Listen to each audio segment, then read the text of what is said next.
Hey guys, welcome to my brand new anatomy series. About 2 to 3 times a week, I'll be uploading a video where we explain muscle, bony attachment sites, and exercise implications for that muscle. In the first part, we'll just look at the pure anatomy. We'll look at how the muscle works. But in the second part, we'll explore the best possible exercise considerations for that muscle. Today, we're going to explore the serratus anterior muscle, which roughly translates to the front or the forward saw in Latin. And that'll actually make more sense in a second once we start to review kind of what it is.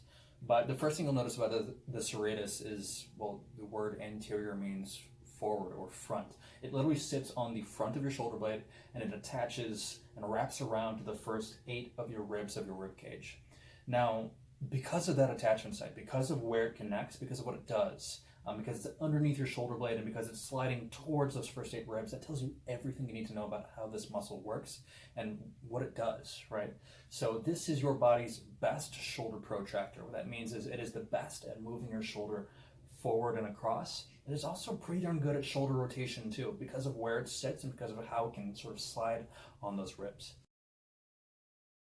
So typically, there's about a 50-50 chance that if you can't elevate your arm over your head, it either means upper trap is too weak or your serratus anterior is dysfunctional or, again, too weak. What that means is this anterior serratus muscle just became vital. This guy will be activating anytime you're punching, anytime you're pressing, anytime you're lifting overhead. Essentially, any motion where your arm is away from your body, serratus anterior has to be present, and it has to be there to stabilize your shoulder and your scapula on your rib cage. What that means is this forward saw just became incredibly important. Now, the final thing to consider about serratus anterior, and basically what the serratus anterior does, is that it's going to change its ability based on what you're doing with it, right? So a single joint motion has a very, very different outcome than something like a multi-joint motion, which involves, multiple joints, it involves multiple moment arms, and it involves multiple different levels of torque going on throughout the body, right? So in a single joint motion, you're actually stronger when you're longer, when you're more retracted. But as you protract, as you shorten this muscle, you're losing ability. So the best possible exercise would involve a force that drops off and gets lighter the more you move through that motion, versus something like a press, like a chest press or an overhead press. In a pressing motion, you actually start off at your weakest position. When you're the most lengthened here, you're as weak as you're going to get. And then as you press through that exercise, you start to go more and more through bone, and the moment arm to your joint cuts off and gets lighter.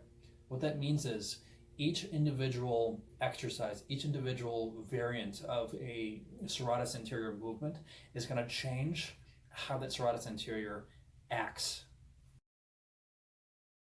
So next week, we're going to explore the physics-based implications for serratus anterior exercise.